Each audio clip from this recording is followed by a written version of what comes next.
ప్రతిపక్షాలపై CM Jagan fire అయ్యారు. నంద్యాలలో నిర్వహించిన మేమంతా సిద్ధం సభలో చంద్రబాబు టార్గెట్ గా విమర్శలు గుప్పించారు.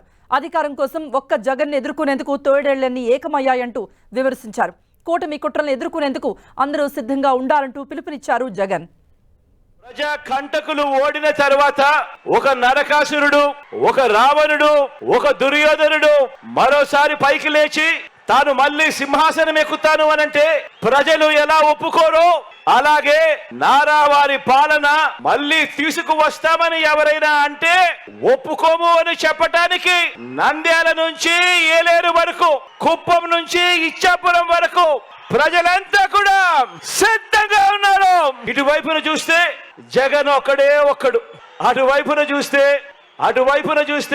ఒక చంద్రబాబు, ఓ దత్తపుత్రుడు, వీరికి తోడు ఒక జాతీయ బీజేపీ అనే పార్టీ, పరోక్షంగా మరో కాంగ్రెస్ పార్టీ. 175కు 175 అసెంబ్లీ స్థానాలు, 25 ఎంపీలకు 25 ఎంపీ స్థానాలు, మొత్తంగా 200 స్థానాలకు మొత్తంగా 200 స్థానాలు సాధించి డబుల్ సెంచరీ సర్కార్ను స్థాపించేందుకు మీరంతా కూడా సిద్ధమేనా అడుగుతా ఉన్నాను.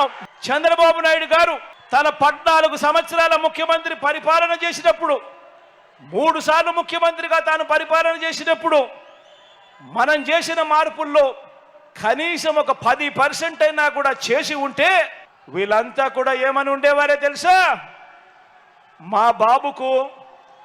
మా చంద్రబాబుకు 1 కాదు 10 రంగాల్లో నోబెల్ ప్రైజ్ ఇవ్వాలని, 4 ఆస్కార్ అవార్డులు ఇవ్వాలని, 16 మెగాసెసే అవార్డులు ఇవ్వాలని, United nations secretary general, world bank president వీళ్ళిద్దరూ కూడా జాయింట్ గా వచ్చి చంద్రబాబుకు శాల్వా కప్పాలని, ఇవన్నీ జరగాలని కూడా క్యాంపెయిన్ చేసి ఉండేవాళ్ళు. అని ఈరోజు మోసం చేయడానికి, కుర్చీ ఎక్కడానికి, ఏ గడ్డైనా సరే తినడానికి సిద్ధం అని అంటా ఉన్నా ఇలాంటి అధ్వానమైన పాలకులు ఈ రాష్ట్రానికి కావాలా అన్నది ప్రతి ఒక్కరూ కూడా ఆలోచన చేయమని చెప్పి నేను కోరుతా ఉన్నాను. బాబు చరిత్ర చూస్తే ఏముంది గర్వకారణం?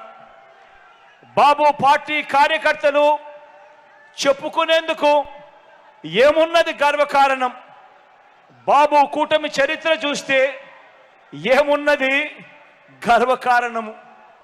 మరో ధర్మ అధర్మ యుద్ధానికి రెడీ కావాల్సిన టైం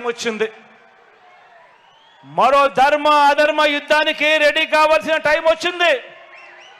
ఈ యుద్ధంలో ధర్మం వైపున మీరు నిలబడడానికి, యుద్ధం చేయడానికి మీరంతా కూడా సిద్ధమేనా అని అడుగుతా ఉన్నాను. విశ్వసనీయతకు వంచనకు మధ్య జరుగుతా ఉన్న యుద్ధంలో మీరంతా కూడా సిద్ధమేనా అని అడుగుతా ఉన్నాను. పేదవాడి భవిష్యత్తుకు అండగా నిలబడేందుకు మీరంతా సిద్ధమేనా అని అడుగుతా ఉన్నాను.